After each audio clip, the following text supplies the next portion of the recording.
いや、はい、こんにちは。ねえ、お元気ですか？お元気。あ、よかった。ねえ、柴崎も、本当にね、ちょっと夏風邪ひいたんだけど、それでも元気やってます。と言いながらも、毎日暑いですね。えもう日本中あちこちね、35度突破というニュースはもう連日のように、流れてますね。まあでも柴崎のね、この住んでるこの辺りはね、まあ太平洋に近いせいもあって、東京都内よりは2、3度温度が低くてね、涼しいのかなと思ってます。まあそれでもお互いにね、まだまだ暑さ、これから本番ですからね、体に気をつけて過ごしましょう。まあそんな中ね、とっても嬉しいニュースがあります。それはね、もういつもあなたのおかげなんだけど、柴崎のウォーターカラーバイ柴崎、この YouTube ね、登録者数がなんと170万人を突破しました。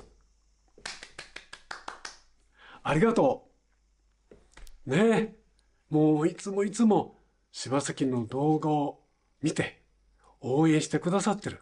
本当にあなたのおかげです。もう柴崎、いつもいつも感謝してるんだけど、今回もこの数字をいただいた。ね。これで、もうますます感謝の気持ちがいっぱいになってしまいました。まあ、ということでね。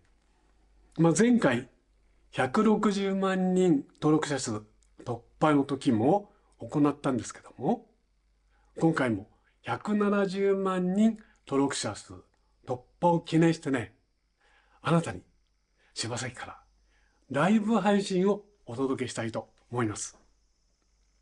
ね。ライブ配信だからね、もう柴崎、すごくもちろん楽しみにしてるんだけどね。いつやるかというと、西ですね。この7月の、29日の夜、まあ、9時ですね、日本時間。その時間から行います。どのくらいやるかな。まあ、あなたがね、来てくれてどのくらい盛り上がるかにもよるんだけど。うん。ね。もう一回言いますね。柴崎、登録者数170万人を感謝して、ライブ配信を行います。それは、この7月29日の夜9時からです。日本時間ですよ。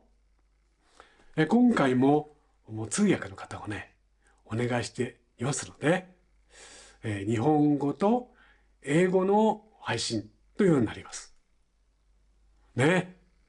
もね、夜ね、ちょっと暑くて寝苦しいなと思ったらね、涼み方ら柴崎のライブ配信においてください。もう柴崎、もう手ぐすね引いてお待ちしてます。はい。ということで、暑い毎日ですけども、でもおかげさまで、あなたのおかげで、登録者数170万人突破しました。その感謝として、ライブ配信を行いますよ。7月の29日夜9時からですよ。というお知らせでしたよ。さあ、では、その時ね、その場所であなたとお会いしたいと思ってます。はい、どうぞよろしく。はい、お待ちしてます。よろしく。ね、待ってるよ。